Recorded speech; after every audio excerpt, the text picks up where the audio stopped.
Naghihintay ako. Laging nakaabang sa pagbabalik mo. Ilang taon, buwan, at araw man ang dumaan,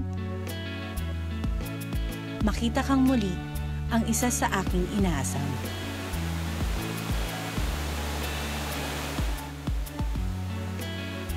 Sa iyong pagdating, marami akong nais ikwento.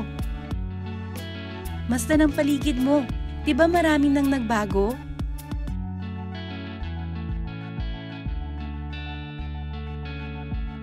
Mga baku-bakong daan, napalitan ng aspalto.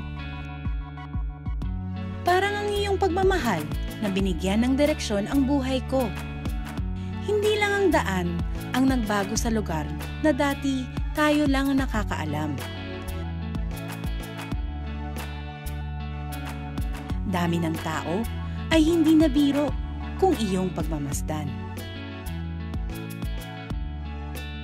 Ang dating huni ng ibon ay unti-unti nang napalitan ng tawanan.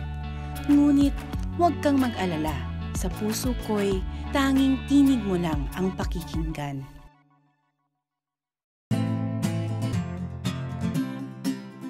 Booming City by the Bay. Yan ang tawag ng karamihan sa magandang syudad na to.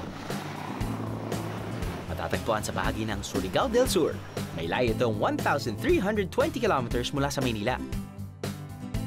Minsan na namin binisita ang lugar na to at ang kanyang kalapit-bayan dahil sa dami ng travel-worthy spots na makikita dito. At sa pambihirang pagkakataon, babalikan namin ang lugar kung saan nagsimula ang paglalakbay namin bilang biyahero. Welcome back to Bislig! Well, yung nalaman ko na babalik tayo sa Bislig, I got really excited dahil babalik tayo sa Enchanted River. Bislig is equal to Enchanted River. Yung naalala ko, nung first time tayo nag-shoot sa Bislig, we spent more time traveling more than anything dahil the roads weren't cemented yet. I mean, not all, no? Medyo, it took us a while.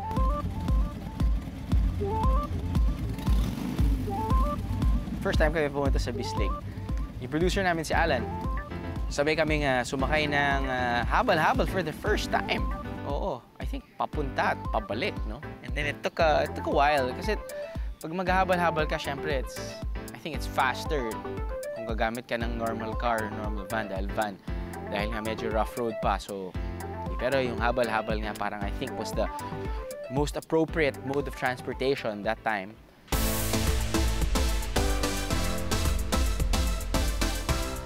Yun sa amin pagbabalik dito sa Bislig the second time around. No? Definitely, nagkaroon ng progress in terms of sa kanilang daan, patungo sa mga tourist destinations. Sobrang bilis na papunta doon from the highway.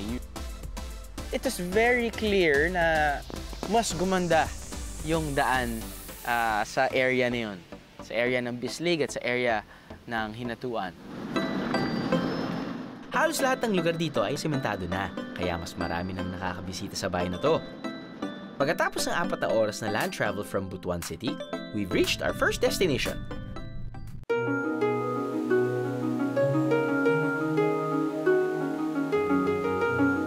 Say hello to Tenuyan Falls, mga biyero, ang isa sa pinakamalapit na falls sa Pilipinas.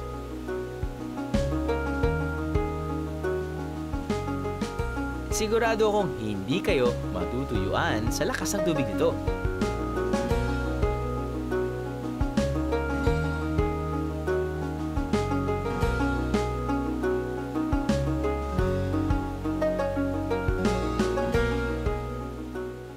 So first time yung pumunta kami sa Tenuyan Falls, I think medyo malakas yata yung ulan, may bagyo yata. So parang we weren't able to experience swimming.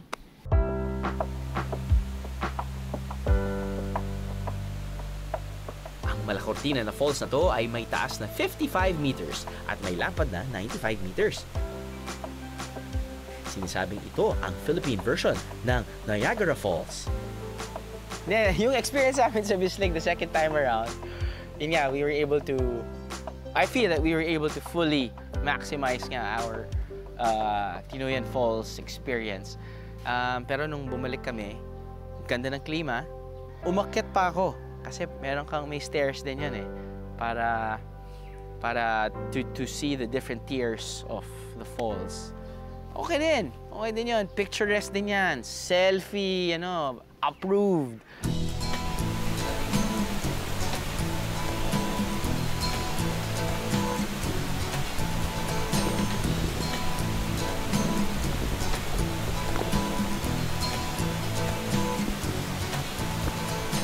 Estilo, sakay kayo sa balsa kung gusto nyo.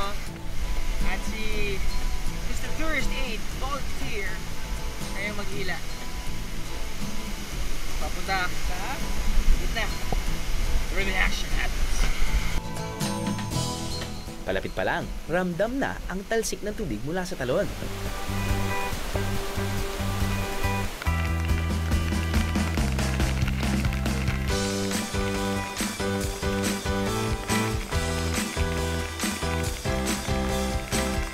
Biyahero tip! Huwag kalimutang kumapit sa balsa.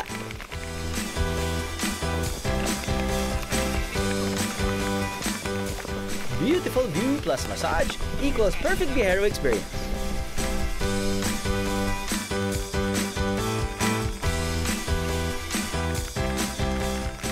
Enjoy ka na eh. Basta tungtong ka lang dito sa balsa, lumapit ka sa mismong waterfalls, magpamasahe ka ng konti. Pero kung gusto nyo rin lumangoy, why not?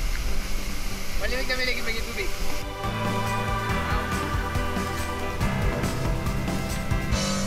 Oh, saya ko!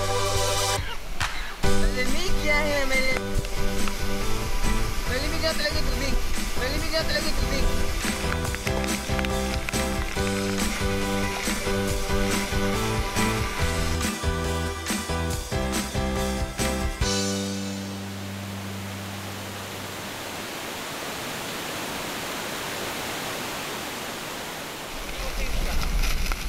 Hindi siya ganun kalamig yung tubig. I was expecting na sobrang lamig. Pero, it's a bit warm. Weird. Good. Simula pa lang ito ng sulit na biyahe dito sa Bislig.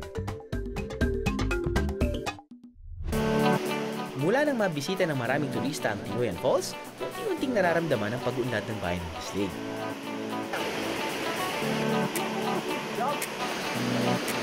Kaya nakaagaw pansin na rin ang iba pang natatagong yaman ito, tulad ng baby falls na pwede sa lahat, bata, matanda, at pati mga feeling bata. Pwede rin sa mga hindi expert lumangoy. Ang sikat na lugar na madalas na puntahan ng mga Bisliganon at saka mga other tourists yung Sian Falls.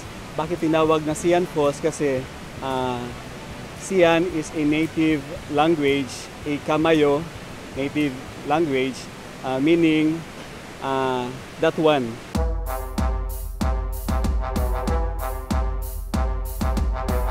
Child-friendly falls according to the city tourism officers because of kasi mababaw yung tubig. Upon reaching the parking area, you have to walk by 300 meters upon reaching the Sian Falls. Very friendly sa mga kabataan. Noong unang panahon, mayaman ang bayan ito sa isang uri ng puno na kung tawagin ay bislig. Madalas itong makita sa ilog. Minsan, may napadpad na mag-asawang nangangaso at muntikang malunod sa ilog pero nasagip sila dahil sa pagkapit sa bislig. Dahil sila ay may posisyon sa tribo, ipinangalan nila ang bayan sa punong nakatulong sa kanila bilang pasasalamat.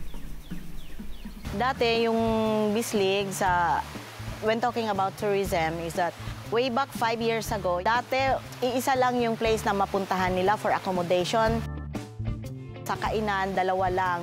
Before sa Davao, it would take you mga more than 5 hours. Sa ngayon, meron na tayong 14 accommodation facilities at saka yung mga kainan naman talagang dumami na. Very accessible na siya dahil if you come from Butuan, puro sementado na yung kalsada.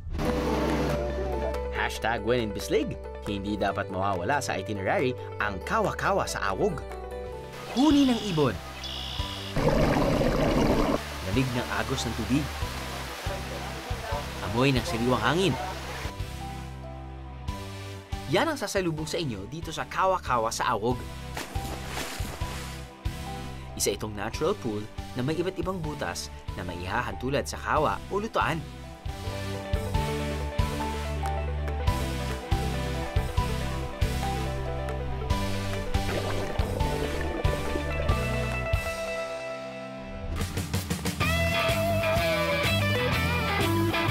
Kayo ding baka mo, aba try naman natin to. Isang kwebo na perfect for the brave and imaginative.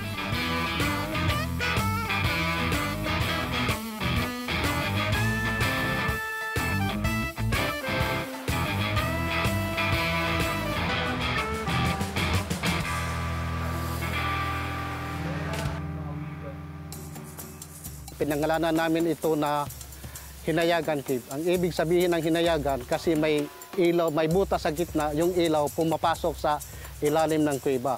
Kaya pwede tayong pumasok kahit wala tayong dala mga gadget o flashlight. Dati po ito ay tinatawag na suhoton. Ang ibig sabihin, pumapasok yung tubig sa ilalim, sumuot doon sa ilalim ng kuweba. Noong unang panahon, ito po ang pinagkukutaan ng mga Hapon at nung mga native natin dito sa San Vicente. Sa aming pagbabalik sa Bislig, kitang-kita ang laki ng ipinagbago ng bayang ito mula sa daraanan, matutuluyan, hanggang sa kainan. Lahat mas madali na para sa mga turista.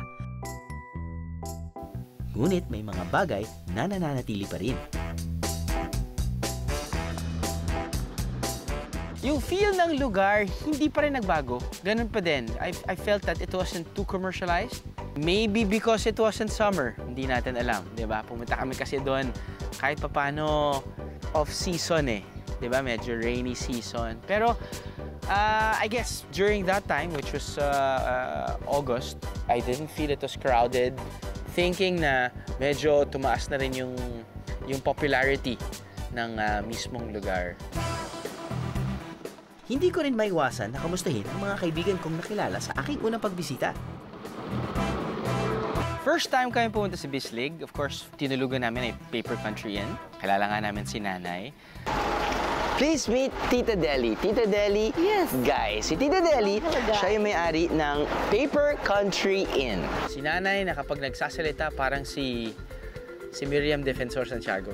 Trabaho pa kami sa Paper Country Inn with my husband Marvin. Okay? I used to work with corporate planning and si Marvin sa paper mill. The second time around, gano'n pa rin yung feel ng lugar. No? Of course, very hospitable pa rin si Nanay. Yun, yung tinanong ko si Nanay if nagkaroon ba ng major change from 3 years ago till now. Sabi niya, actually, it was a good change. Siyempre, you know, she owns a hotel, an inn, di ba? So, if ever sumikat yung lugar, siyempre, medyo advantageous yun for them dahil mas may influx ng tourists, mas okay yung negosyo nila. Sa mga biyahero, nagbabalik tayo dito sa Paper Country Inn. Dito tayo natulog nung bumisita tayo sa Bislig nung more than 3 years ago.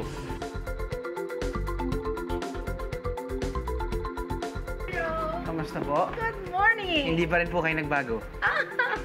Yan din po yung damit nyo. Parang ito rin yata yung damit ko. Hindi rin po ba? What really attracts me is, for me, it's still a simple place to go. And the seafood is one big part of the reason kung bakit ako babalik doon. Naalala ko na first stay namin doon, I had to leave to take my early flight.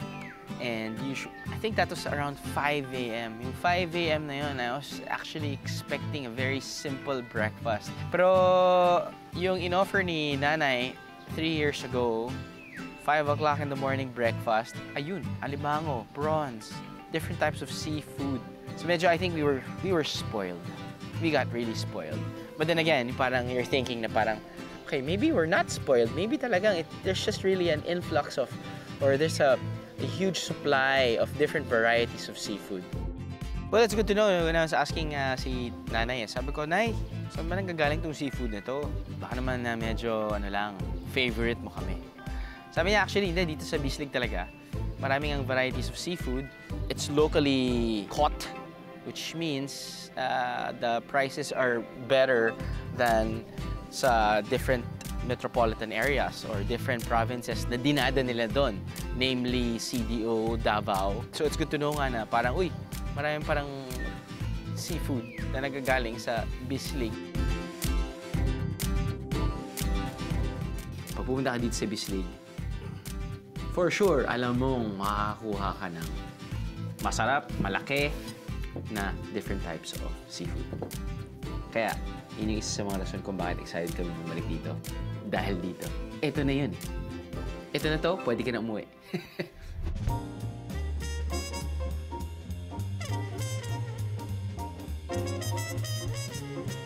Kung sakaling allergic kayo sa seafood, huwag mag-alala dahil marami pang ibang pwedeng makainan. Solo man kayo o grupo, sigurado akong makakahanap kayo ng pasok sa inyong budget.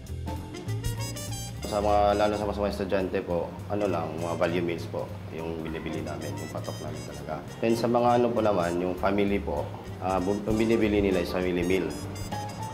Good for 3 or 5, may 10, good for 10. Ngayon, maraming nagmahal, nasaktan, at naging biyahero. Taas ang kamay ng mga relate rito.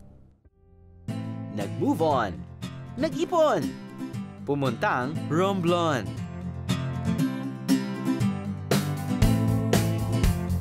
Nagmahal, napagod, bumiyahe ng pagudpod.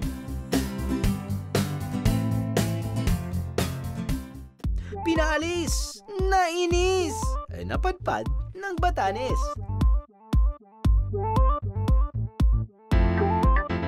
Nagsaing ng bigas, nawalan ng gas. Ala bumiyahe pa Batangas. Dumating ang mine, nagkaroon ng sunshine. Nagtry pa mag-zipline.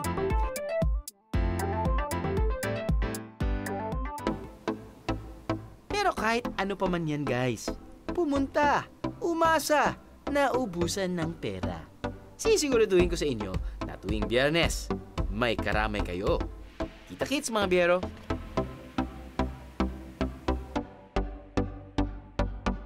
Ano? Sama ka sa biyahe ko?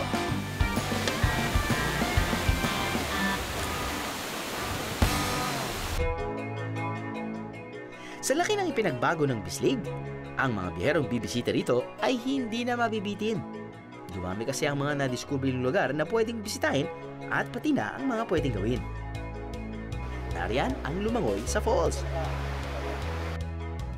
Makapasok sa kakaibang kuweba. Kumain ng sangkatutak na seafood.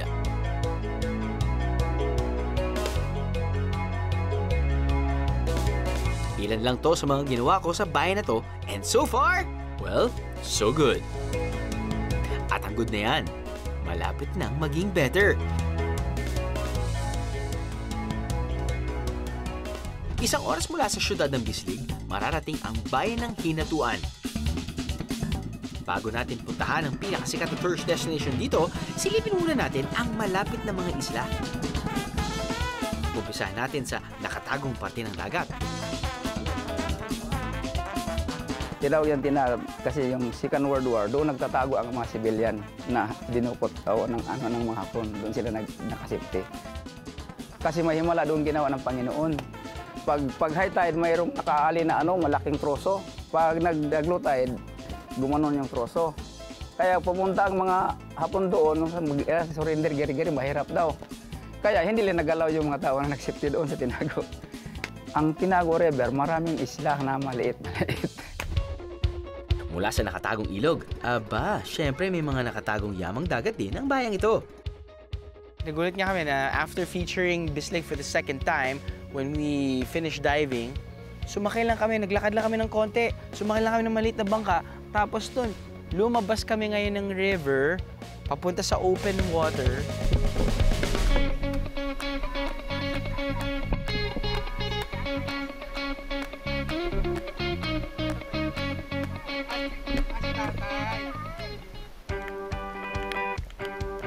Magandang snorkeling at diving sites ang mapupuntahan dito.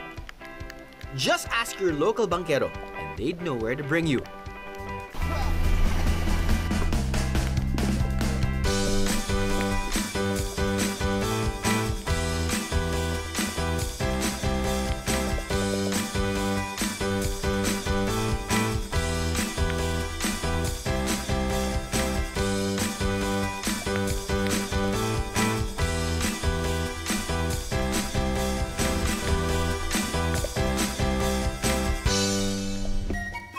Maliban sa pangingisda, ikinabubuhay rin ng mga taga-Bislig ang pagsasaka. Kaya ordinaryo na ang pagkain na gawa sa kamoteng kahoy tuwing merienda.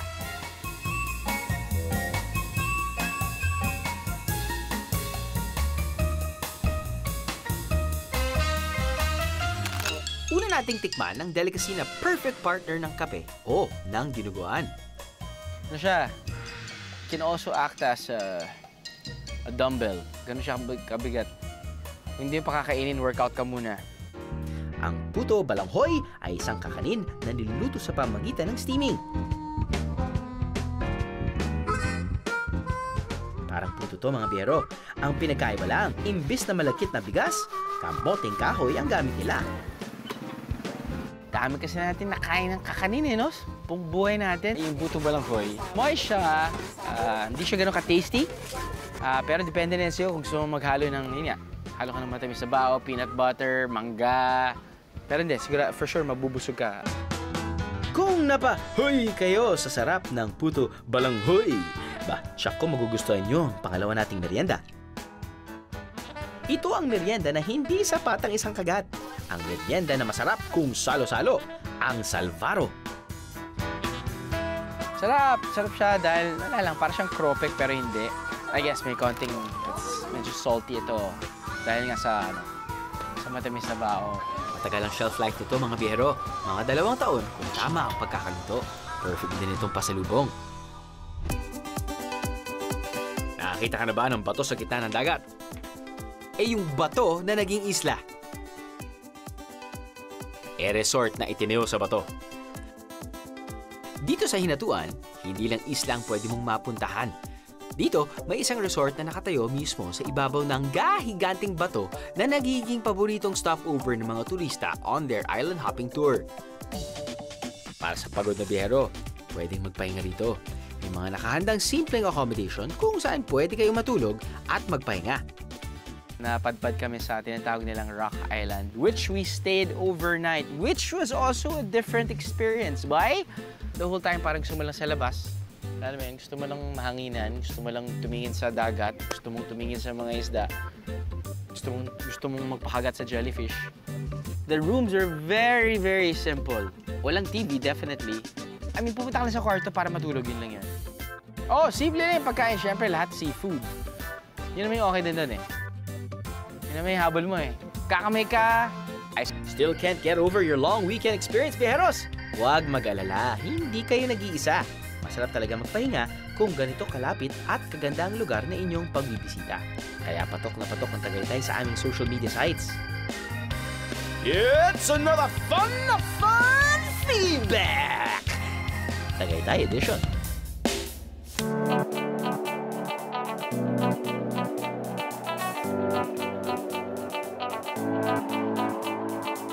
Ito ang ilang biyero na napa-flashback Friday sa ganda ng tanawin ng kanilang nakita.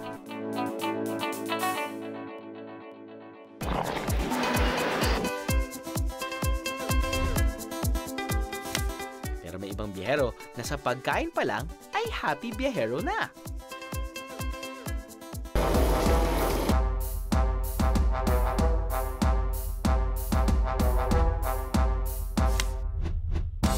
Don't you just love Tulu Laway time? Yun o, kumukulo pa oh. Parang sinasabi ng utak, take me, take me. I'll kill you.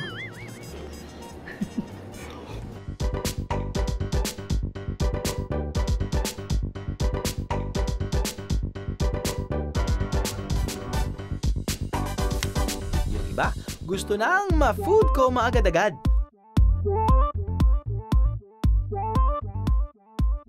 I will take this opportunity lang. Hindi kayo nagbibenta ng isa-isa, so dahil quality control. Pero huwag malungkot kung hindi nakasama sa aming adventure dahil may next time pa. Kaya comment pa more mga biyero. Share with us what you think. Share your own adventures too. Malay nyo, ang comment nyo na ang susunod nyong makita rito. Until our next long weekend, biyeros. Ano, sama ka sa biyahe ko?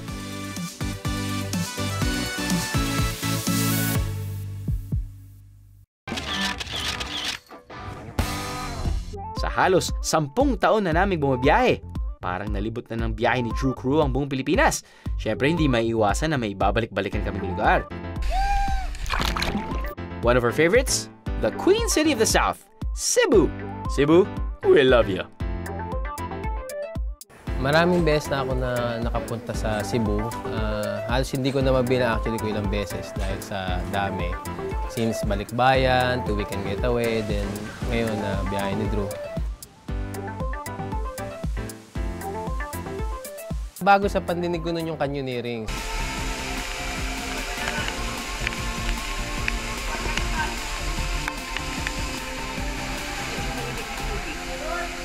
Ang lalim! Activity itself na canyoneering, na talon sa falls.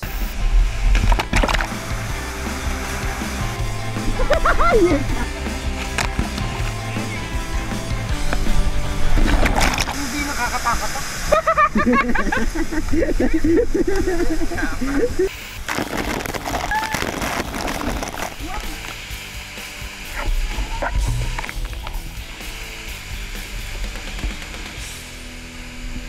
Ang pinaka-paborito ko ron ay yung Aluginsan.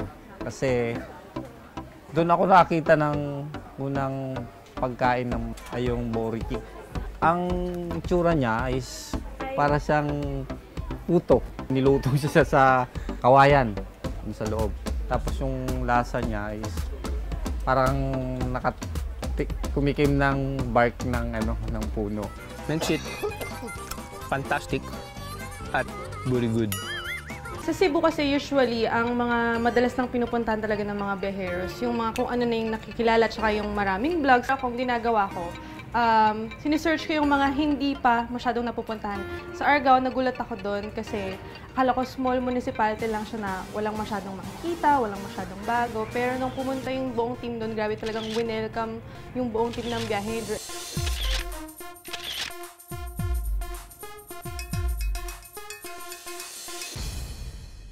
Sa Aluginsan naman,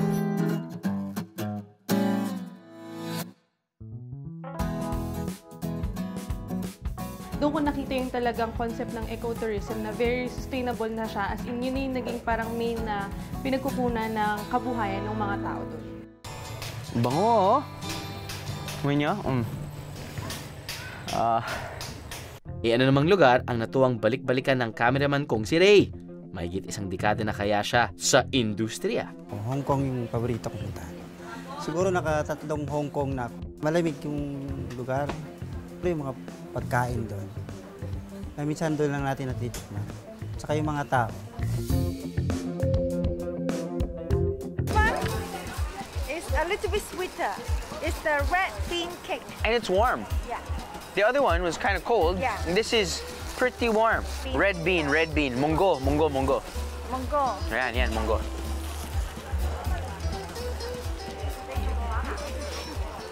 Kasi yan?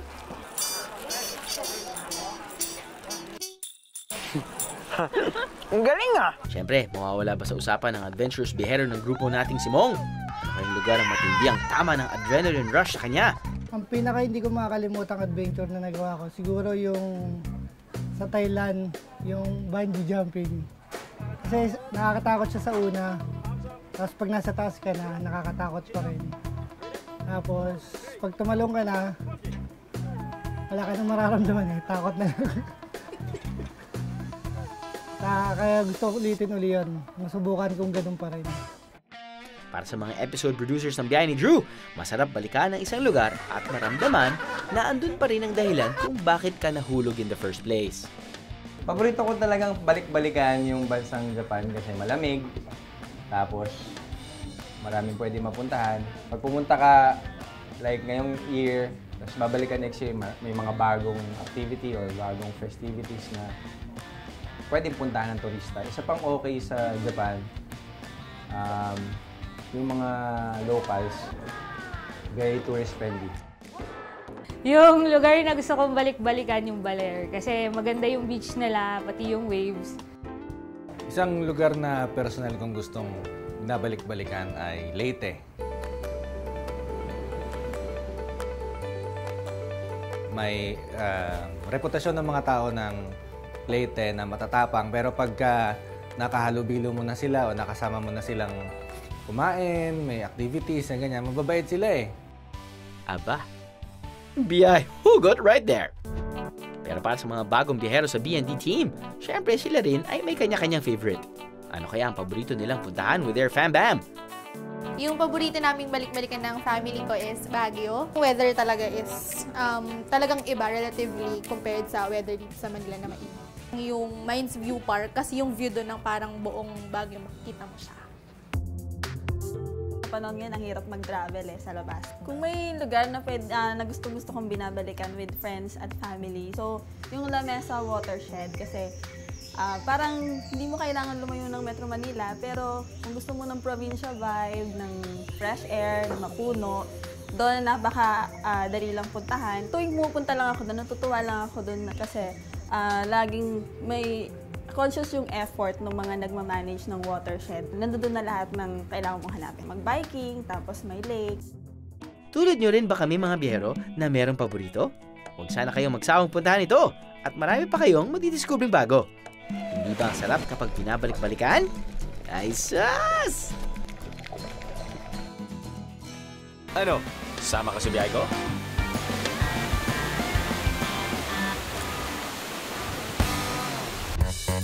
Taong 2012 nang unang lumitaw ang ilang mga litrato sa social media tungkol sa isang misteryosong ilog. Maraming nag-akalang photoshopped ang mga litrato. E paano kasi? Napaka-asul at napakalinaw ng tubig. May mga naglalaki ang isda pa na friendly sa mga tao. Ang mga litratong ito ang naging dahilan kaya nakilala ito agad. Hanggang ngayon, maraming biyahero ang nagnanais makapunta dito. Galing pa kami ng Davao. Ayos na kami pumunta dito sa first time kanina, so nakita ko, wow, amazing. Taga Manila kami. Nalaman namin ang Enchanted River sa pagsisearch. Yung mga isda, ang lalaki ba? Tapos ang dami ding mga turista dito pumupunta. Hindi ka magsisisi talaga kasi sobrang ganda dito. Sobrang layo, grabe, sulit na yung pagpunta niyo dito. Dahil sa ganda, naging perfect spot ito para mapasama sa kauna-unahang episode ng Biyahe ni Drew. Dito nyo kami nakilala bilang biyaheros. First experience ko sa Enchanted River 3 years ago. Wow! Solid. Pagdating namin doon, parang, totoo ba to? Para siya aquarium dahil may mga malalaking isda. A number of them na pagtatalon ka, hindi sila gagalaw. Okay, gagalaw sila pero hindi yung tipo, oh my God, humans! Humans!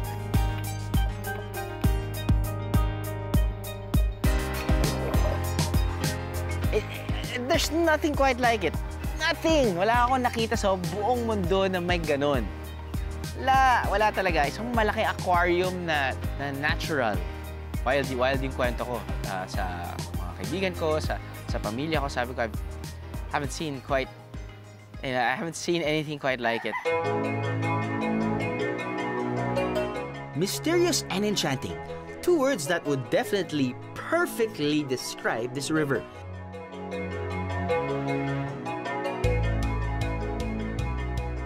Sinasabing may lalim ito na 80 feet at hindi pa matukoy kung saan nagmumula ang tubig nito. Yung second time sa pagbalik namin, ganun pa din. Ganun pa din.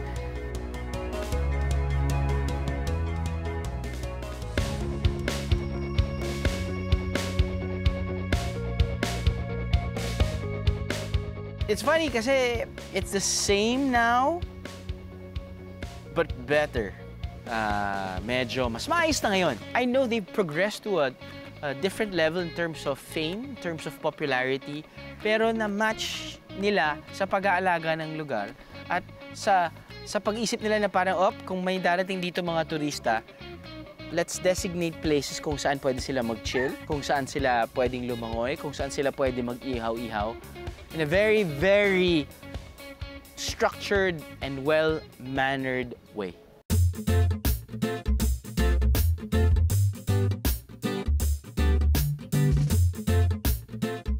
Dahil mas maraming isda. Yung mga isda ngayon, mas malalaki at mas madami. At alam kong bawal manghuli, pero nasa isipan ko, gusto ko talagang ihawin. Just kidding. Okay, pumasok sa isipan ko yun.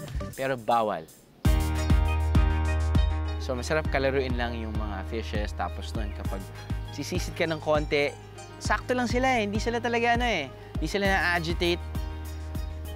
Parang sanay sila sa mga turista, which is very good. Just don't overdo it. Huwag mo lang hawakan sila parang aso kasi hindi naman sila magpapalapit sila na gano'n. But it's funny na when we position the GoPro nga, nilagay ko yung GoPro sa river floor. Ano lang, of course, at first medyo curious yung mga isda na parang, oh, what's this? Pero wala lang, ang ganda lang na they're just free and chill, relaxed. Ang dami ko na kasing nakalimutan na magandang lugar, pero ito, promise, kahit tumanda na ako, magkaroon ako ng Alzheimer's disease, hindi ko siya makakalimutan. Ang dating baku-bakong daan, ngayon ay patag na. Ang lugar na dating mahirap puntahan, ngayon, madali nang bisitahin ng karamihan. Kasabay ng lahat ng pagbabago sa paligid ng Enchanted River, may ilang buhay rin ang nagbago. Tulad na lang ng ilang residente na noon ay sa dagat lang umaasa ng kabuhayan. Mostly, ng pamuhay ng mga tao dito, 80% fishermen. Nasa tubig ang kasi nandun sa tubig ang bahay ko. Doon sa sa Kambatong. Natuan sa Surigao del Sur. Dati ako ay isang mangingisda. Kasi mahirap yung buhay ng mangingisda kasi kung minsan nasulubong yung malakas na hangin at saka minsan may huli, kung minsan konti lang. Kahit maliit hinuhuli kasi pambigas na yun. Makita ka minsan 100, 300, kung minsan 50 pesos lang. Dahil sa pagdami ng turista, nagkaroon ng bagong pagkakakitaan ng mga mangingisda. Doon kami nagkikita yung mag-island hopping kasi pag inuras, 160 per hour. Talagang nakatulong ang Enchanted sa aming buhay bilang butero. Pero hindi lang sa mga mangingisda nakatulong ang Enchanted River, kundi sa mga naninirahan sa paligid nito. Halimbawa, 40 sa mga tao, 20 na lang yung nangingisda at saka doon ng 20 sa bote. Siyempre, ang isda ay talagang na-preserve nito. Gumaan talaga. Sa iyong pagbabalik, ito lang ang paalala ko. Huwag matakot sa mga pagbabagong makikita mo. Kung sakaling ang iyong mga matay hindi na ako makilala, pakinggan ang puso at balikan ang ating magagandang alaala. Dahil sisiguraduhin ko sa iyo, nakilala man ako sa buong mundo, parehong saya pa rin at ligaya ang mararamdaman sa iyong pagbisita. Sabi nga ng famous Chinese philosopher na si Lao Tzu, a journey of 1,000 miles must begin with a single step.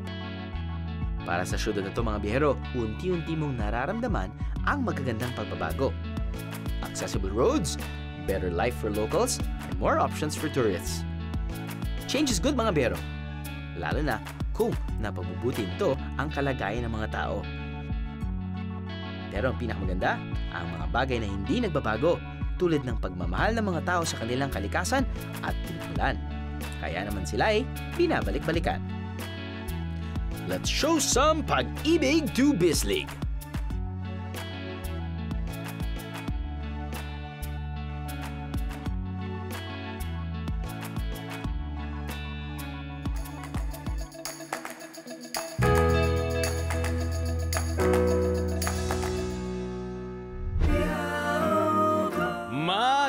Magandang